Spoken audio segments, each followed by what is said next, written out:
Hello, good morning. सकाळी कितीही आवरा, लवकर उठा, पण घाई गडबड धावपळ ही होतेच.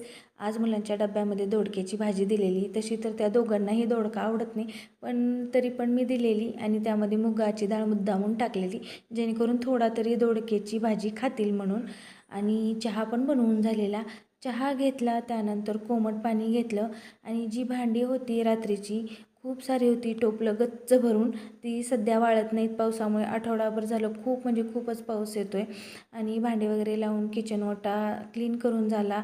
बाकीचं आवरलं. ध्रुवला शाळेत सोडून आले, आरूला पण घेऊन आले आणि आम्हाला जायचं होतं गावात, कारण खूप सारी कामं होती. कारण चप्पल तुटली होती, ती पण शिवून घ्यायची होती. त्यानंतर बघा, पाऊस तर सुरूच होता. रेनकोट आम्ही डिग्गीमध्ये ठेवले होते. आरूला शाळेतून घेऊन आल्याबरोबर ड्रेस वगैरे काही तिने चेंज केला नाही, त्यामुळे तिला तसंच घेऊन आले. ध्रुवच्या बॅटची आज ग्रीप बसवली. त्यानंतर थोडंसं आणखीन बाहेर दुसरं काम होतं. सगळी कामं आवरेपर्यंत ध्रुवाला शाळेत आणायला जायचा टाईम झालेला. मग आम्ही बाहेरून घरी न जाता डिरेक्टली ध्रुवाला शाळेत घ्यायला आलो.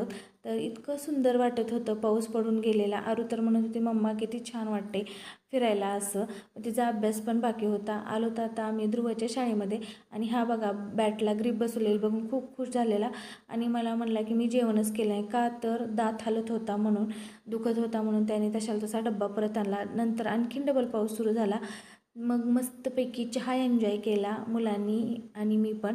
पिलू इकडे कार्टून बघत बसलेला. त्यानंतर वेळ झाली यांना शाळेतून घेऊन यायची. यांना घेऊन आली आहे, आता भाजीला घेऊन आले.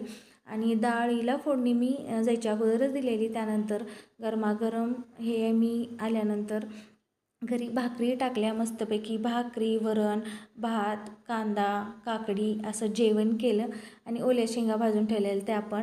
भाज्या साफ करायच्या होत्या, त्यानंतर करेन. इकडे आरू आली होती पाणी पिण्यासाठी. आणि त्यानंतर आम्ही आलो आहोत वरच्या रूममध्ये, म्हणजे ड्रेपरीचं सामान काढायला, कारण शाळेमध्ये सध्या दिंडीच सुरू आहे आषाढी वारीनिमित्त. नंतर खाली आलो. भेटूया अशाच एका व्हिडिओसोबत. बाय.